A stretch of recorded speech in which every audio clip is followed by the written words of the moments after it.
beautiful people. My name is Emma. And I'm MC. And we are your hosts of the G-Forces podcast. It has been a minute. A hot minute. Yes. The holiday season and the length of this F1 season have really been... Screwy. It's really been screwing us over, to be honest. We watched Vegas. Well, we had a 14-hour drive home from Nashville to New York. And then... So we didn't watch any of what happened on Friday night into Saturday because we were sleeping so we could drive 14 hours. And then we get home right basically as Vegas is starting. After 14 hours in the car, none of us really want to watch a race because we're really tired. Didn't watch Vegas until like 2 days later because then we had family. And... don't really remember much Vegas, to be honest. Yeah, I mean, I think, unfortunately, we were just, like, in a time suck with, personal lives. But I think, the biggest takeaway was Max won the championship. Yeah. Which very much overshadowed, That was my only... This happened last year, and it happened again, where Max didn't win the race, but he won his championship. And whoever won the race didn't really matter that they had won it. Max won the championship, and that's what matters. And it pissed me off that the sphere just had Max's face plastered across it, and not George, who had won the actual damn race. Yeah. Celebrate after the podium ceremony for that specific race. Yeah, it's just awkward how, like, it all works out, that, like, it's figured out before the end of the season. There's no other way to do it, but it's like, it never makes, especially if the championship winner doesn't win the race, it's always a little awkward because he came in, like, not a podium. So maybe like, there should be, like, a special podium ceremony at the end of the last race of the season for that. Yeah, or, like, something, like, really separate from the podium. Like, maybe do the podium and then, like, I don't know. Not my thing. Not a fan of it. Not our problem. But that's kind of all that Vegas was to us. The glitz and the glamour it was not as extreme as it was last year, which I think that they did that because a lot of people complained about it last year because, like, the introduction ceremony did feel like the tribute parade from the Hunger Games, to be honest. So, like, it made sense why they didn't do that again. But I don't know, it didn't feel as large this year as it did last year. I think it was really underwhelming this year. I think I don't know. If you're gonna go crazy, there's one race to go crazy for, and it's Vegas. Yeah, like, as much as we all complain, I am a big complainer about it. I think they're pouring all their Vegas, like, pizzazz into the F1 livery thing that's happening in, like, February in the O2 arena. Yeah. Which is a choice. Hey, a choice, for sure. They gotta choose their own marketing, I guess. Yeah. Yeah. Unfortunate, but...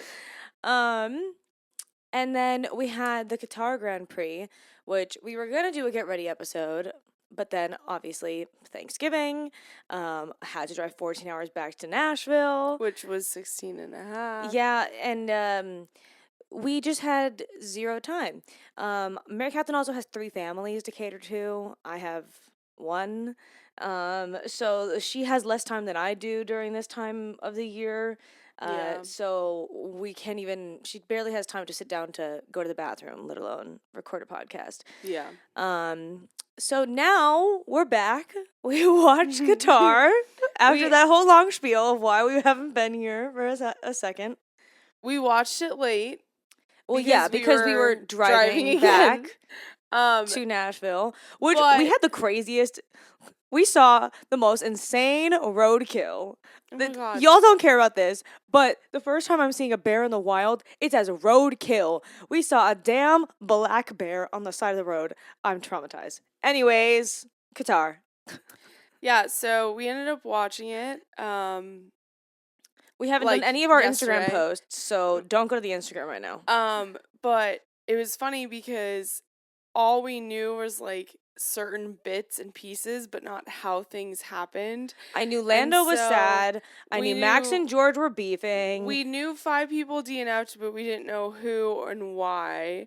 We knew that, like, that people were pissed off at each other. It was just, like, there was chaos. And one good thing, Joe got points. I knew that too. yeah, so it was very much like a race we were excited to watch. We ended up doing it last night. Emma didn't watch the post-race show, but I did, so there's a little interesting tidbit that I want to just like bring to your attention. So yeah. Okay. I'm also just not for those who are just listening, this does not matter to you, but I realize I cannot wear the sweatshirt as we record because well, I'm not going to change right now. But you'll never see me in the sweatshirt again because I blend into the wall. I am the same color as the wall, which probably not great. I could totally do an awesome green screen effect probably if I tried. We're not going to do that. Okay, we're going to get into it. Yeah.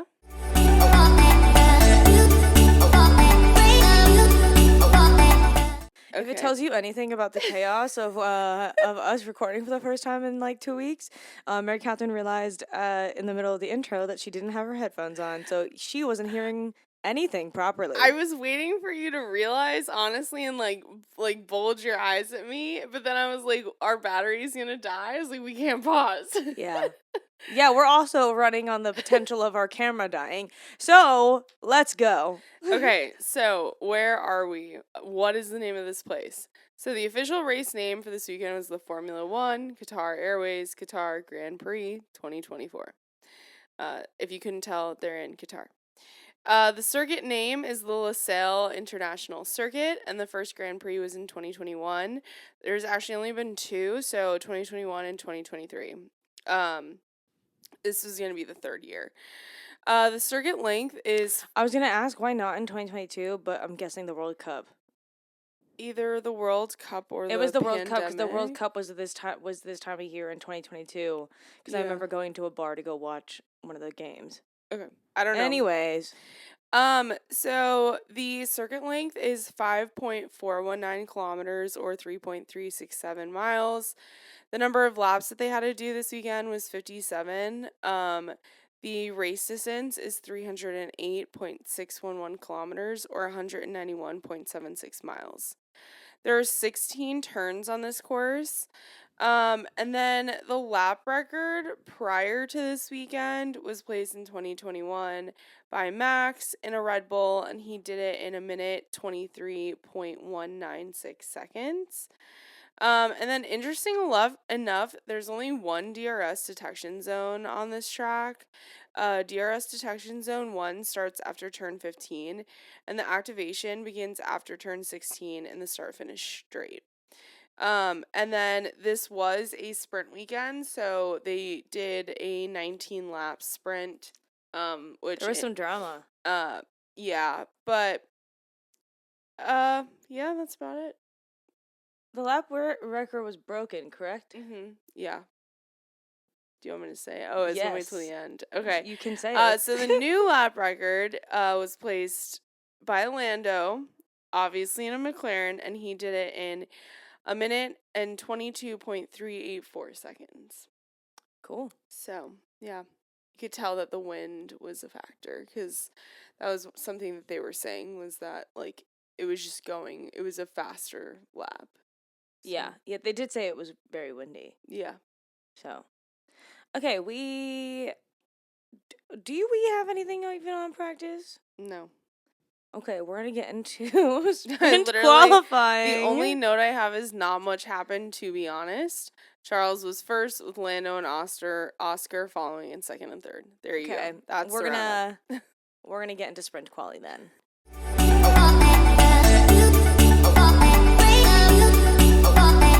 Okay, so we're going off of my notes, and I didn't realize this until after I finished all my notes, so, like, we'll see where this takes us. So, SQ1, Bottas... What do you mean? I just, for certain aspects, I just don't have as many notes, because I think it was, like, I was expecting you to have notes, too, and we were gonna, like, bounce I'm sorry, I had a busy work day, Mary Catherine. It's okay. So, Bottas was able to get on to SQ2, but, unfortunately, like we've seen before, Checo had another early knockout, placing 16th. Yeah. So, knocked out of SQ1 was Checo, Yuki, Esteban, Zhou, and Franco. In SQ2, I think mhm. based on quali, I know Williams didn't expect to do super great this weekend, but they never expect to do super great. There was something about this track, or if I don't know if it's after his bad crash last weekend. Because he had a crash last weekend. It's last weekend or 2 weekends ago, I can't remember. He is struggling. Yeah, I don't know. I also think too, like, obviously there's been a bit of, struggle in his performance, but I also think across the board, like, we're seeing the toll of this season. Like, I feel like people are kind of like really spread thin. When I don't know how up to snuff the Williams cars are right now specifically, Yeah, just because of how much damage they've had throughout the season. Like it's how probably are they? scrapped together. Yeah, like it's like Yeah. with duct tape. Yeah, so I definitely think you're seeing the repercussions of the length of this season right now. Yeah, not a I've fan of the length of seen the season. It's I've too s- much. I've seen a lot of discourse on Reddit talk about the fact that like people are like, I sit on my couch and like I'm exhausted. I cannot imagine what these teams are doing. Like someone even mentioned, and I apologize, I don't know the person who commented it, but someone pointed out the fact that like it is such a long season that the sportscasters have weekends off. They have a rotating cast of Yeah. sportscasters because it is so long. Yeah. Which just like goes to show, I don't know. I think it's crazy. It's too long. It's just money grabs. But anyways, so SQ2, Charles was leading the times again, but then got knocked down by Oscar, who then got knocked down by Max. Oscar's time was deleted due to track limits, and he was able to get back onto the charts, placing third. And one thing to note, I think new to this year, there were these like gravel patches. So that was something that was definitely like affecting people's drives because you go in Track far limits enough. were really bad last year here. Yeah, and so they added these in to kind of add like a factor so the drivers like will avoid it in like a more, And it wasn't like a sauna hot this time. yeah.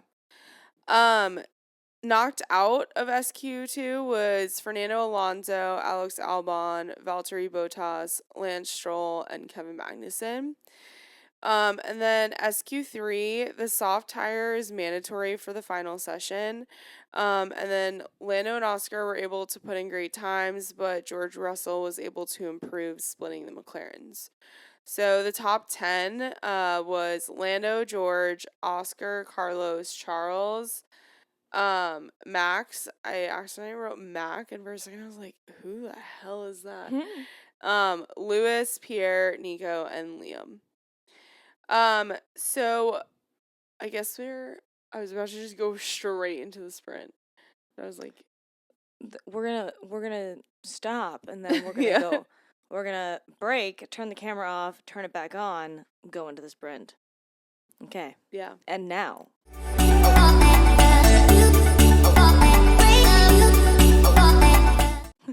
The sprint is 19 laps. Were they all 19 laps? I can't remember. I don't know if I paid close enough attention. I've never paid that much attention to the sprints. Okay, so starting off, Checo and Franco were both starting from the pit lane after changes were made to their cars, since they're in Parc Ferme. And then right off of the start, Lando was able to pull ahead into the lead. Oscar was also able to pull ahead of George, but there was a lot of back and forth between them for a lot of the race. Like you saw a lot of battling going on.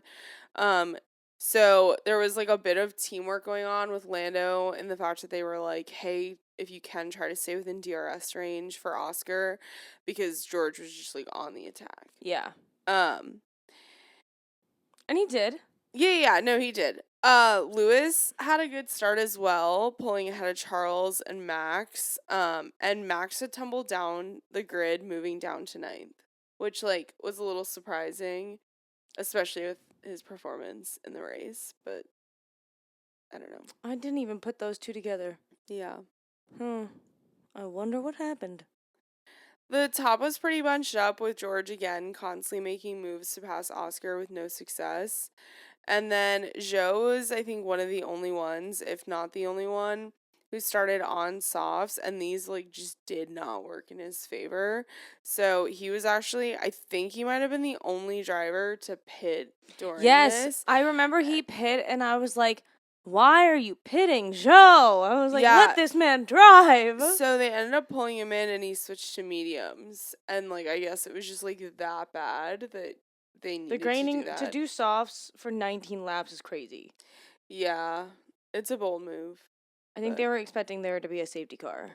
Because there's been a safety car in like every single sprint we've had.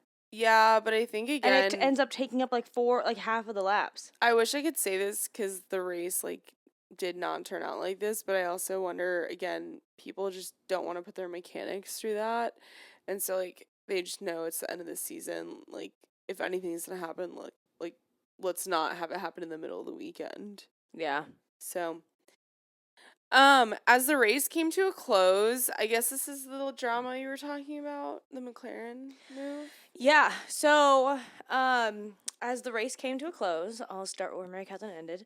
Lando at the very end of the turn of the last turn, Lando slowed down a little bit so that Oscar could catch up and pass him.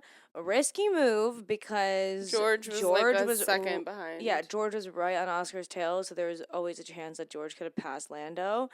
So Lando basically had to time it perfectly. He did, luckily. And so he let Oscar pass him to get P1 for the sprint. Lando got P2 and George got P3. There was drama because apparently McLaren told him not to do that, but Lando had been planning to do this since Brazil.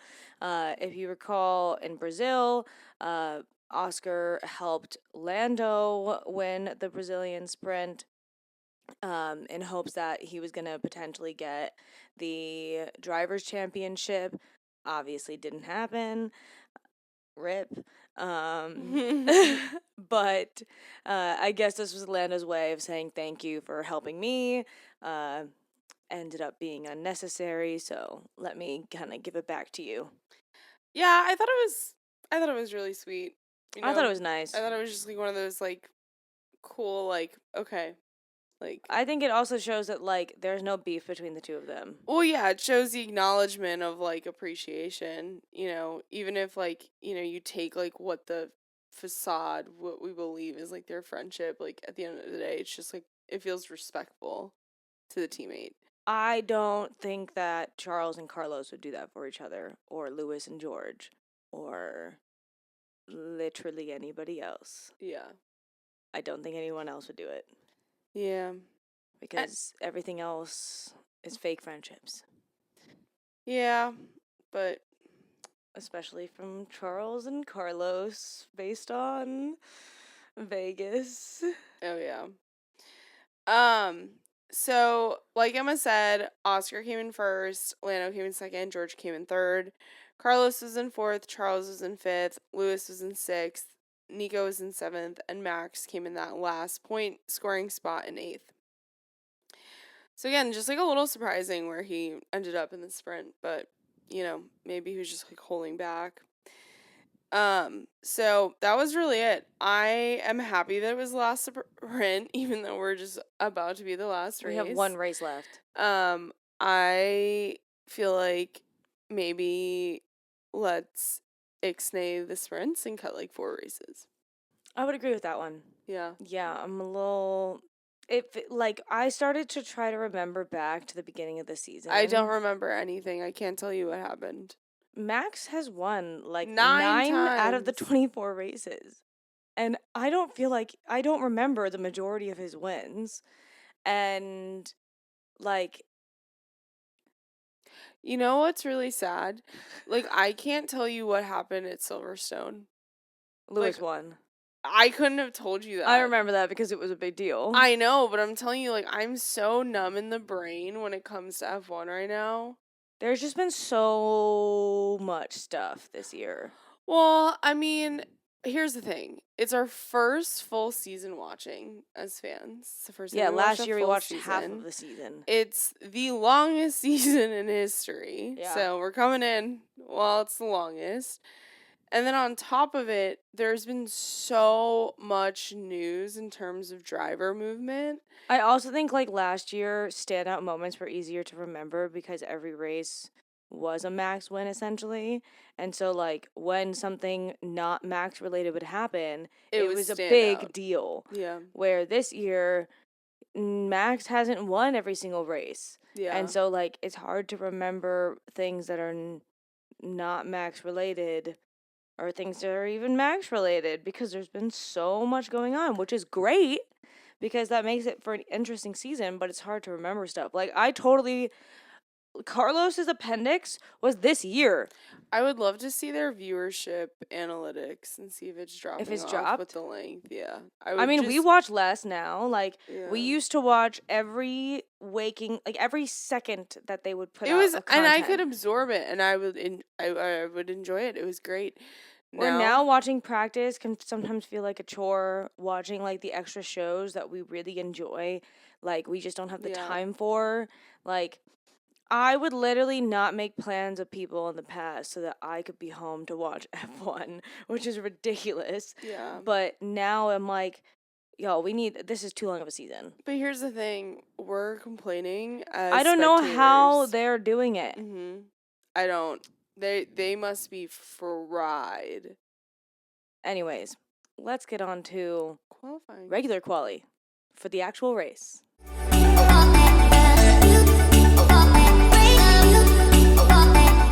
The same day after the sprint is qualifying as these weekends go. So Q1, not much happened, but Max, Lando, and George were quick to jump up the times as this session went ahead.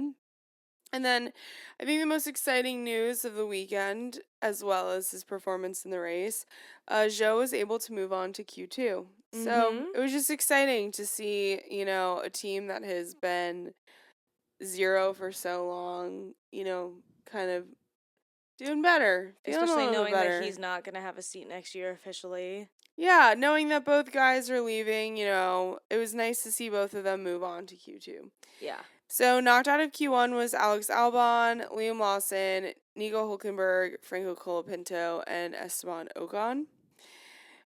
In Q2, Max and George were quick to top the charts at the beginning of the session, followed by both. Where did George come from? Do you know what I'm talking about? I feel like no, yes and no. I feel like Mercedes was in the rafters for like a lot of the middle of the season. Like they were like just behind Ferrari. Well, and this season George has outperformed Lewis. We know that. But like I just feel like all of a sudden randomly he's been consistently in the top 4 and I'm just like you were consistently in the top like 7 before. I want to know, I would love to see their side-by-side notes on the car though, because I feel like Lewis is like significantly more miserable than George and having a harder time with the vehicle. And so like yeah, Lewis is miserable. I would love to see their side by side on like their opinions and views, cuz I mean, we'll talk about what happened in the race, but like it was crazy. It was crazy. Like I couldn't believe it. And then, George is fighting for wins. Like it's very confusing. Yeah. So, anyways, Max and George were quick to top the charts at the beginning of the session, followed by both McLarens. I feel like this has kind of been like the vibe recently, and then like the Ferraris come from behind. Fernando was struggling to put a time on the board. Fernando just like honestly, Aston Martin. I mean, I forget about Lance Stroll, as we all will at the beginning of this race, and I just feel like Fernando is like, I know we have Newey. Like, he's just hanging on to his sanity. That is literally why he has stayed with the team. I just feel like he's losing his mind. I think that's how they were able to keep him on the team. I think Lawrence Stroll was like, I will get you Newey. Yeah. I will get you Honda engines, and I will get you Newey. So, Lando was able to put in a fast effort, and then Max pushed him down on to second. But Zhou unfortunately did not move past and got knocked out. So knocked out of that session was Pierre, Zhou, Valtteri, Yuki, and Lance. Q3, everyone went onto the grid early except for Max, who had joined closer to the end. I can't remember what happened. I just remember like a bunch of the mechanics around the car. I don't know if anything was like said about it. It like didn't seem that important. George, Charles, and Lewis were on top at first, and then Max joined with just 5 minutes left to go and was able to put in a good enough time for P2. Max was able to put in his second fast lap and move George out of first and into second, taking the pole position. Lando and Oscar got third and fourth respectively, and then Charles got fifth, Lewis got sixth, Carlos got seventh, Fernando got eighth, Checo got ninth, and Kevin got 10th. So that was quali. Pretty clean, pretty normal. Yeah. Do you have info on the drama that happened after quali? What are you talking about? The max grid placement? Oh, I was announced that at the beginning, but I can talk about it now. Well, I figured because it deals with the qualifying position. So prior to the race, it was announced that Max was given a 1-place grid penalty for driving unnecessarily slowly during the cooldown lap. We've seen things like this before where like they'll get, penalized for like not hitting the delta time, stuff like that. So, yeah. So essentially they gave him a 1 grid place demotion. So George ended up getting pole with Max in second. Max was not happy about it. Yeah. Was that when their argument in the paddock happened? Okay, Yeah. because I had only seen that argument advertised on like TikTok. I hadn't seen it. So it happened because Max was like, I've seen people push stuff in like the post race like discussions, but he was just pushing it too hard or something like that. Like this was too much, blah blah blah. And the commentators said that they don't think that the penalties that were given this weekend made sense for anyone. Even the Max one. Yeah, so I'm confused and I can talk about Because a lot of times during like you're not keeping the delta, a lot of times even during races they don't penalize you for that.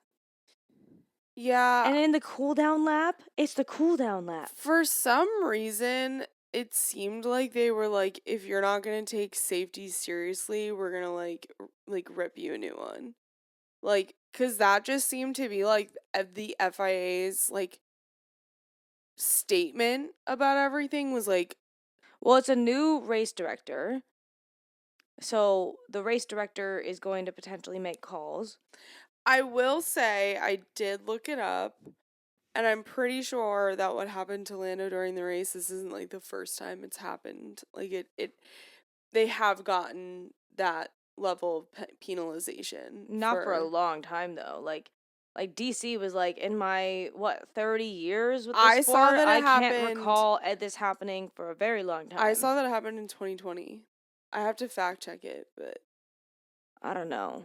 It just we'll talk about that when we get to it. Yeah. There was penalties that were just extreme. So we're gonna talk about the race now.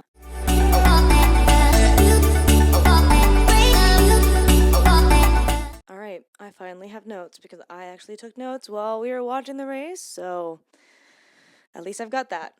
Okay, the race starts.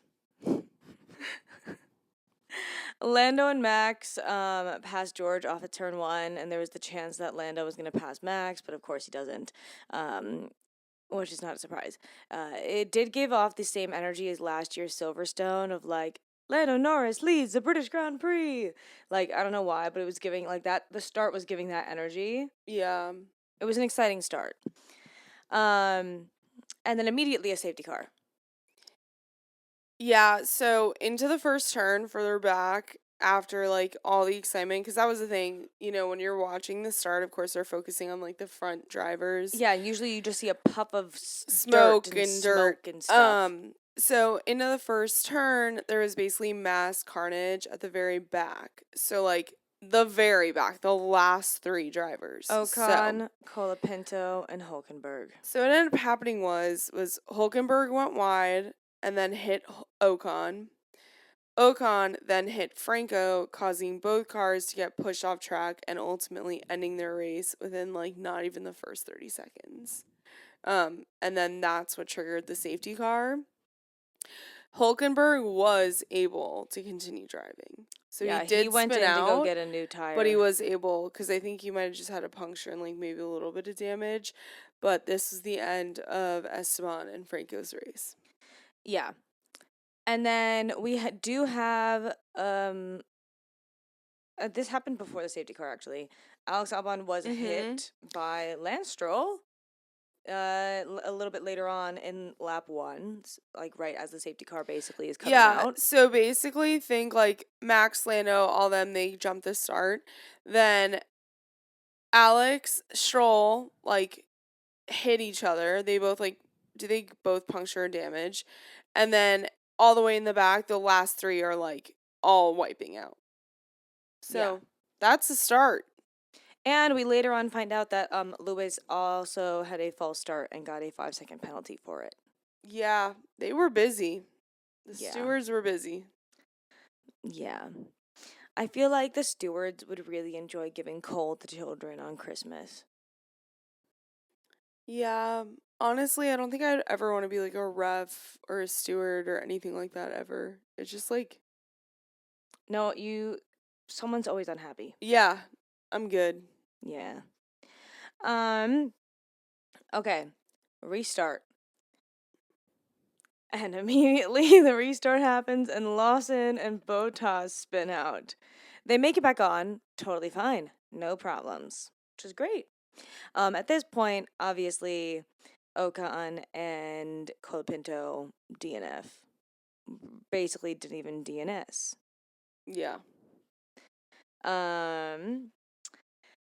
And now we're finally starting to get penalty information. So this is when we found out about Lewis's penalty. This is when we find out about a 10-second penalty for Lance Stroll for causing a collision because he just hit Alex. So here's the thing. So Lance went into the pits around lap 8.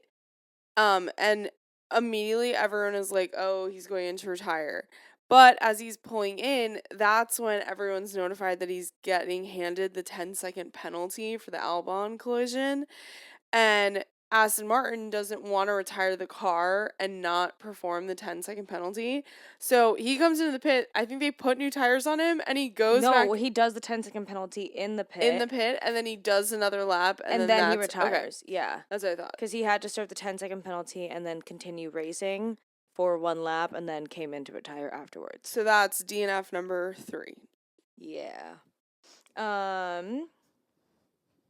Yeah, that was lap 10. Lance Stroll retires the car after serving the penalty. Liam Lawson got a 10-second penalty for causing a collision between him and Bottas. Yuki keeps getting overtaken at one point where it was just like every single car. It was K-Mag past him, then Pierre passed him, which Pierre tattled on him, and we were like, way to be friends, man. Yeah. Fernando passed him, and then Joe passed him, and we're like, oh my gosh, what's happening to Yuki? It was rough. Yeah. He just tumbled so fast. Yeah. Lap 23, Lando and Max are basically going lap for lap at this point. They're just like stuck at 1.8 seconds in between Max and Lando for a good minute.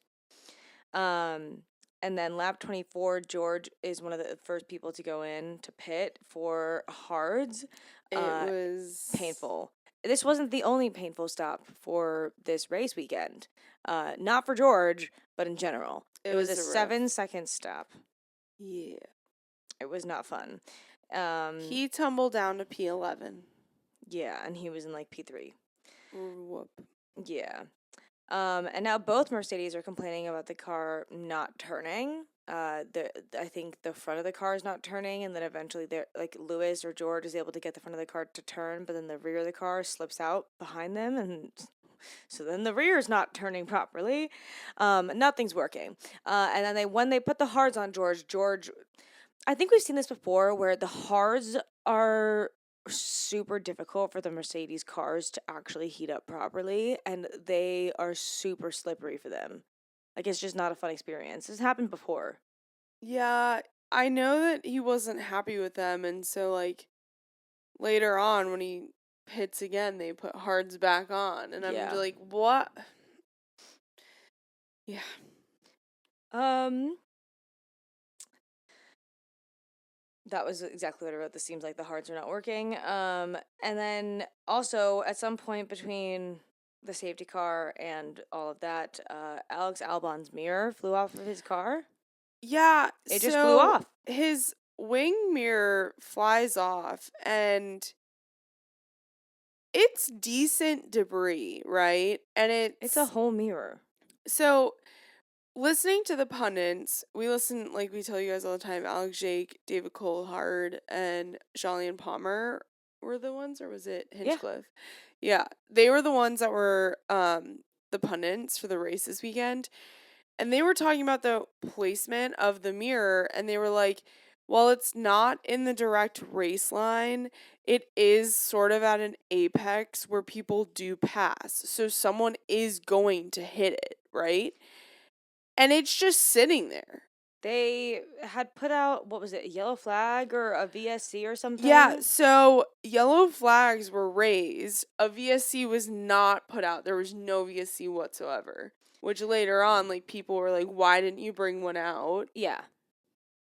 Why was not one not put out so that they could just get the debris off of the track? Apparently, the FIA has stated something along the lines of like a VSC wasn't even possible with the way everyone was spread out. There was no way for someone to like for a marshal to run out and like grab it. Like there was no clear like place for them Okay, to then red bunch flag up. it at that Well, point. and then I saw online people were like, why wouldn't you have the safety car run them through the pit lane? That's what I'm saying, because it was before the end of the pit lane, so you could have had the safety car run through the pit lane and then somebody run out to grab it. Well, and listen, this is where like I think that like the FIA Is stupid. it's the inconsistency because it's like right around this time is when Lando's about to get his penalty, and it's like you're gonna penalize him so harshly, yet you were the ones who couldn't decide on the call for 5 laps. Yeah.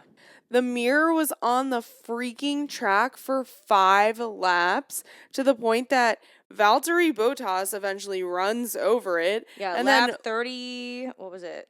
It was probably like lap 30-ish. yeah, and then Lewis and Carlos end up getting like They punctures. end up because so it's all carbon fiber, So and it so it implodes. shatters everywhere, and then it's just like little pieces all over the track then, and not just in one spot, but the entire section of the track. And then. you know what the irony is? So everybody's running across it. So Lewis and Carlos both puncture their tires, and Lewis, his floor was like Just Oh my scraping. gosh, it was horrible. You know what the irony is? It was still yellow flags, Yep.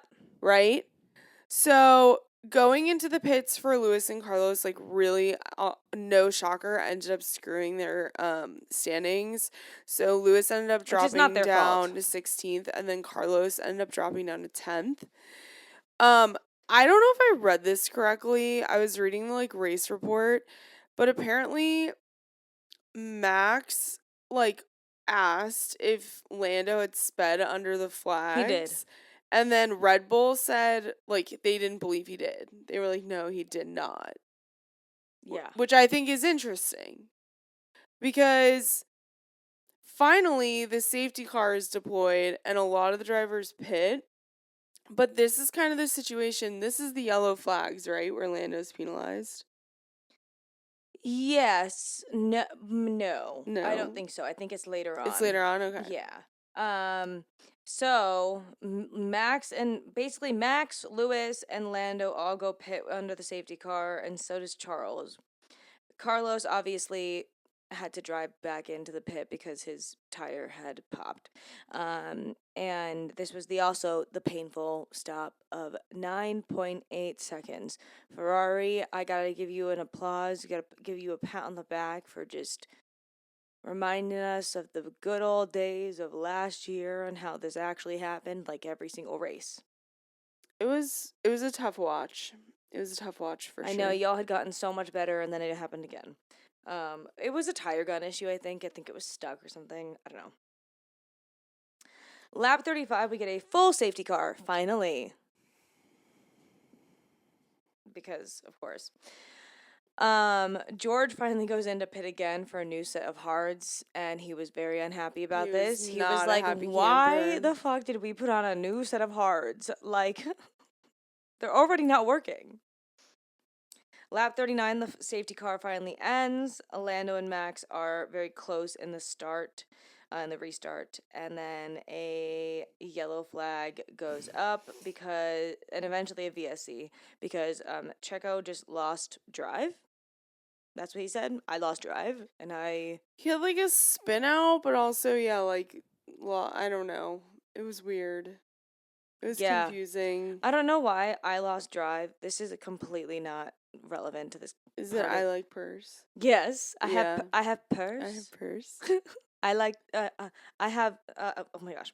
I have purse. I lost drive. I wish he had said it like that too. That would have been great. Now I can't stop thinking about that. Well, so Checo Hulkenberg went into the gravel. Sorry, what about Checo? Well, yeah, so I was about to say Checo he lost drive.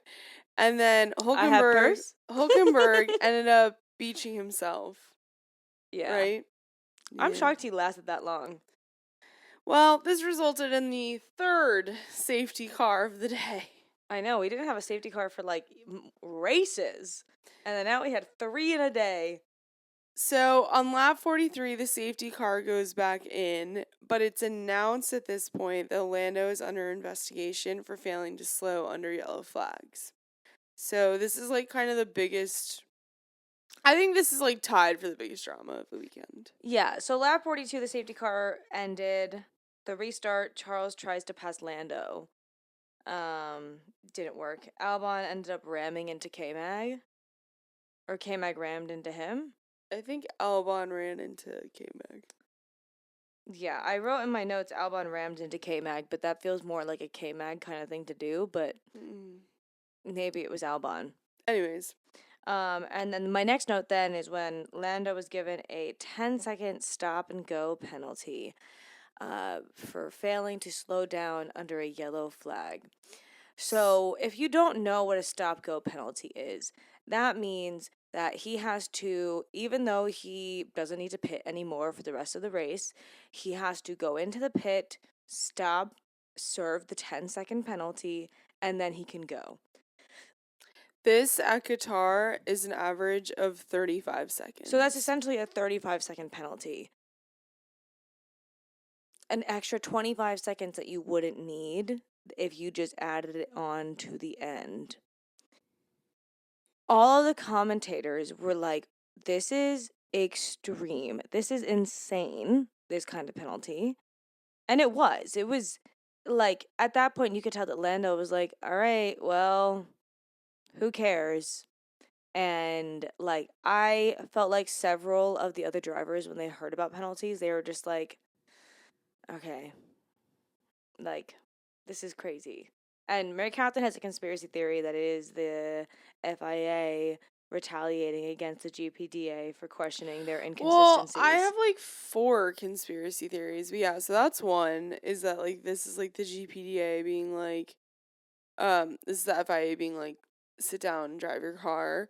My other thing is, I've seen online, a lot of people have said maybe this was to keep viewership up for the final race, because I'm convinced of that. If there was no constructors championship and the drivers championships already been called, like they've both been called, like why are people gonna watch, or like why are they, like, you know? And so I don't know, my whole thing is that like I get that safety is a really big factor, because basically, like, the stance of the FIA, like I said earlier, is that safety is their biggest priority and there's no joke around safety, and I get it. And apparently, Lando has done this before where he's like sped up under yellow flags. From what I've seen, I did not fact check it, so please do not come for me. These are just comments I've seen on the internet. Um, but you know, you guys left Amir on the grid for 5 laps. I think there's like, Y'all let them drive in the conditions. What was the race 2 races ago that people were almost dying? What was it? well, there's like the whole saying, like, the phone calls coming from inside of the house, FIA. Like, maybe let's do some like internal like Brazil. review, you Like, know? y'all had them race in Brazil where they could not see because of the practical monsoon.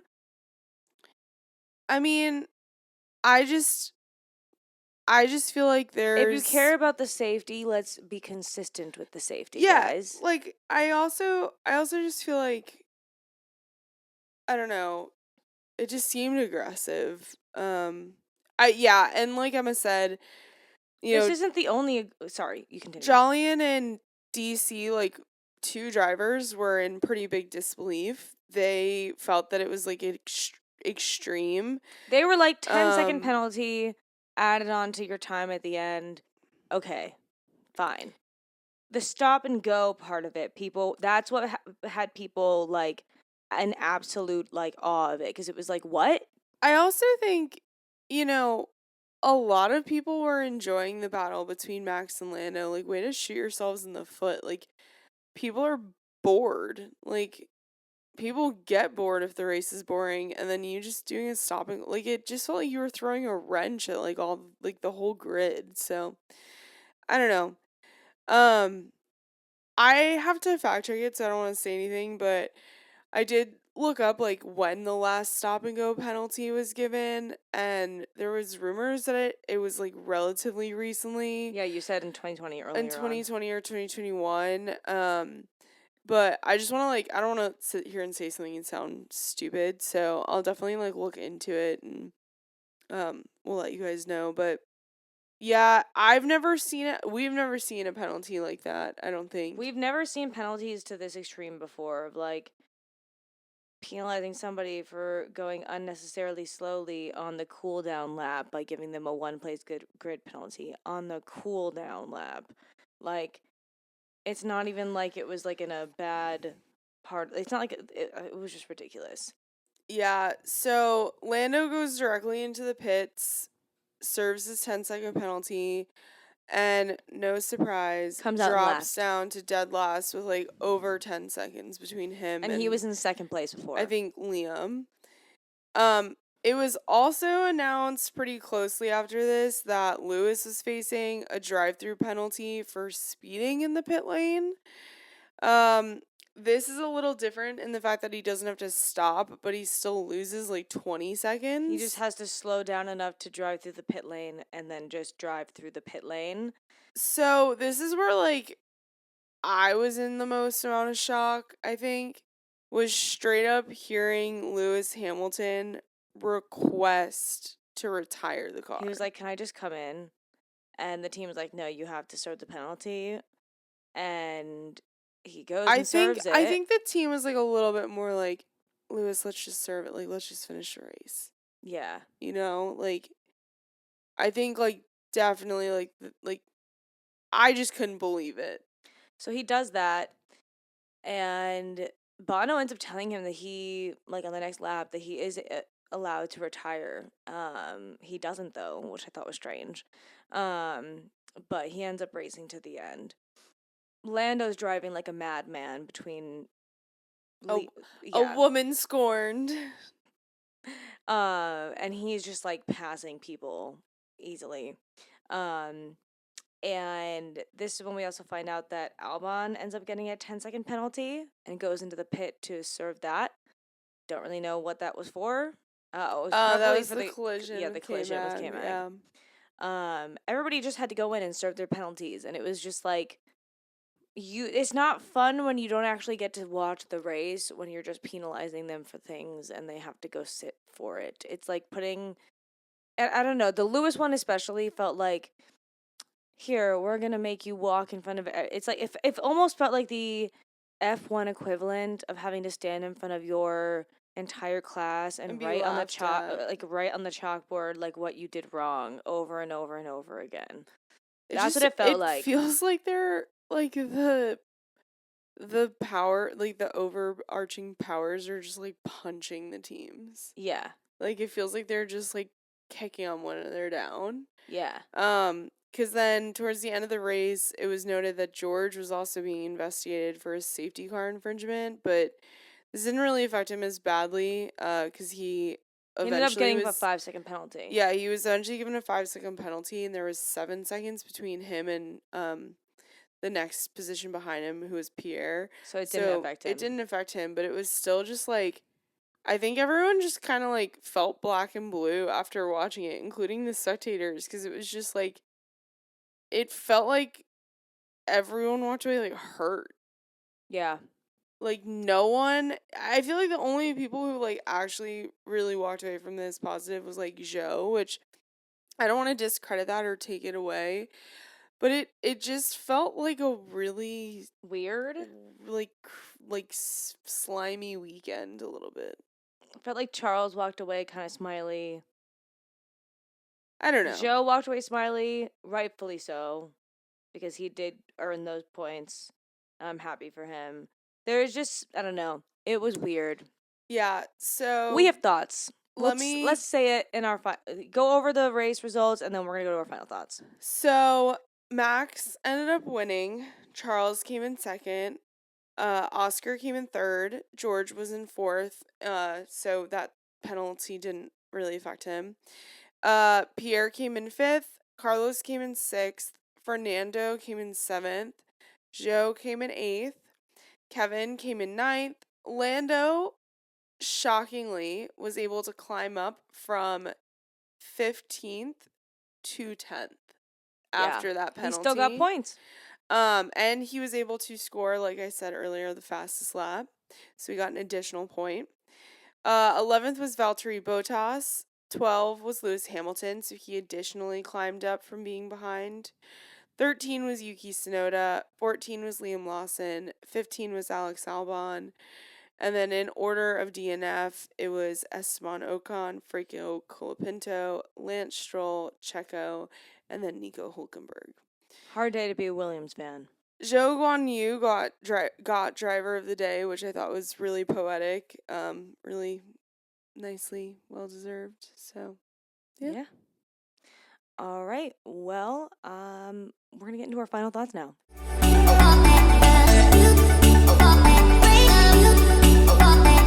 It's interesting because we said that Vegas was boring and had nothing happening, and then this weekend we got the opposite. This race was a lot. This happened before, where we said a race was really boring, and then the next weekend it was chaos. It's the race that keeps on giving, but not in a way that any of us want it to. Yeah. I want, like, exciting happiness, not... Happy holidays. God. Like, I just want, like, I wanted the joy that you got from Lewis's win at Silverstone, or Lando's win in Miami. Or even Lando getting second place last year at Silverstone. Even like, the joy of watching this sprint this weekend and watching like Lando give Oscar, like, that was fun. Like, it just felt feels like every teammate other than McLaren, it feels like most of the teammates hate each other right now, or they just want the season to be over and done with because they're tired of their cars and they just want to move on to the next season.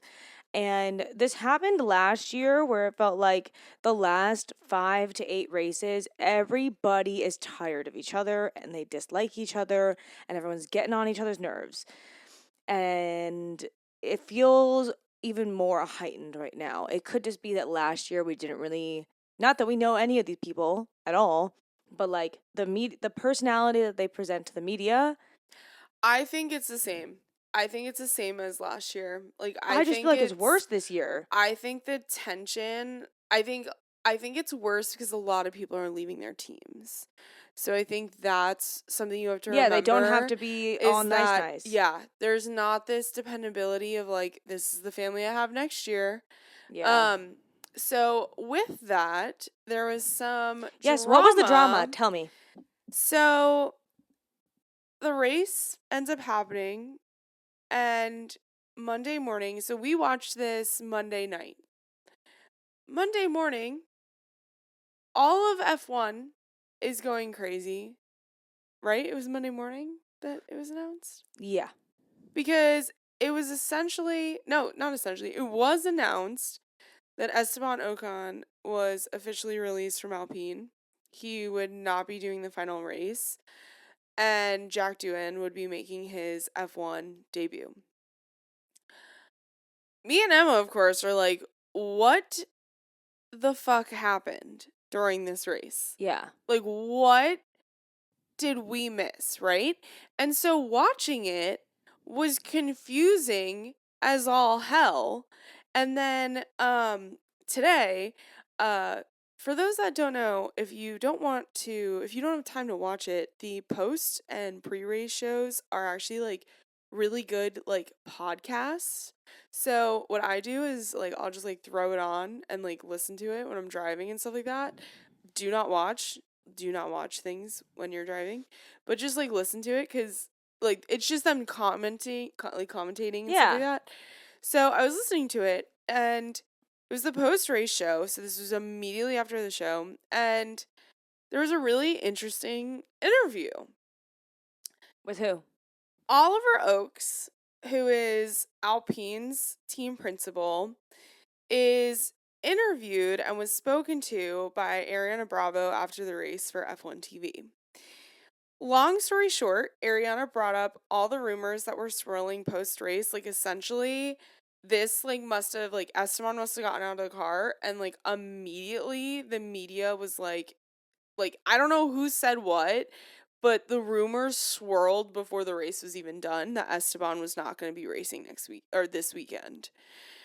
Ariana brought up all the rumors, and Oakes was like, I think I heard a bit of this comment I think a bit of his comments from the media pen, but I just got off the pit wall.